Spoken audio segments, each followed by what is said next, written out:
Namaste. We're going to go through some plank variations and modifications. So grab a mat. That's all you need, and yourself. We're going to start on all fours. So this is plank. We are in plank here. I do have a lot of video about wrist modifications. If your wrists bother you in this position, you can be on fists. You can also roll something up, be on the heel of the hands, right? So you're not bending the wrist quite as much. We can also do all of our plank work on our forearms. If we're on our forearms, we want to have our hands in line with our elbows. This is doable, but this tends to tighten the shoulders more. So I'm looking for, if possible, you guys to keep your wrist in line with your elbow joint, and that just helps us keep our chest open. So when we're weight bearing on the arms, guys, it's really important to keep the collarbone wide and the upper arm bone, your humerus bone, in what we call external rotation. So we tend to be in this position most of our day.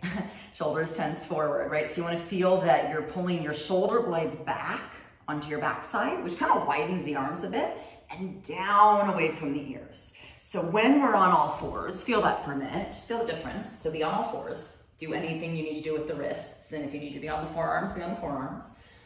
If my shoulders hunch forward, I'm gonna feel more pressure in my wrist and my shoulder.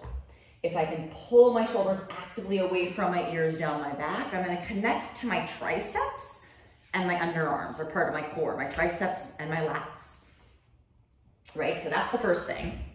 The second thing is the hands are planted, and I want you to feel your upper arm bone externally rotating.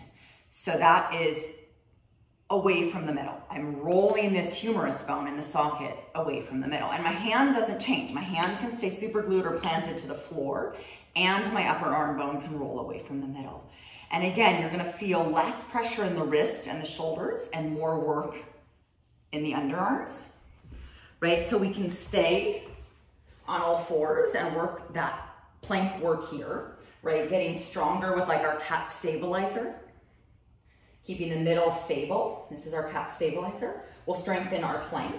If the wrists are just not capable of being like this, again, you can be completely on your forearms. Full plank, the legs step back. And again, you can be on your forearms here as well.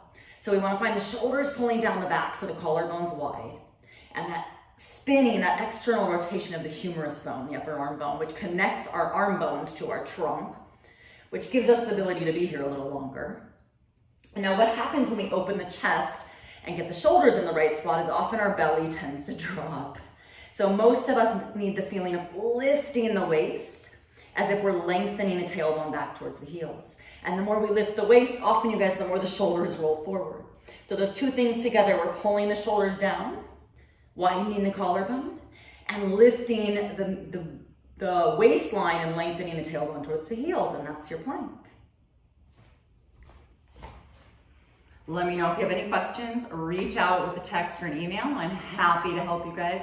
You want to feel it in your muscles, not your joints. Keep at it. Namaste.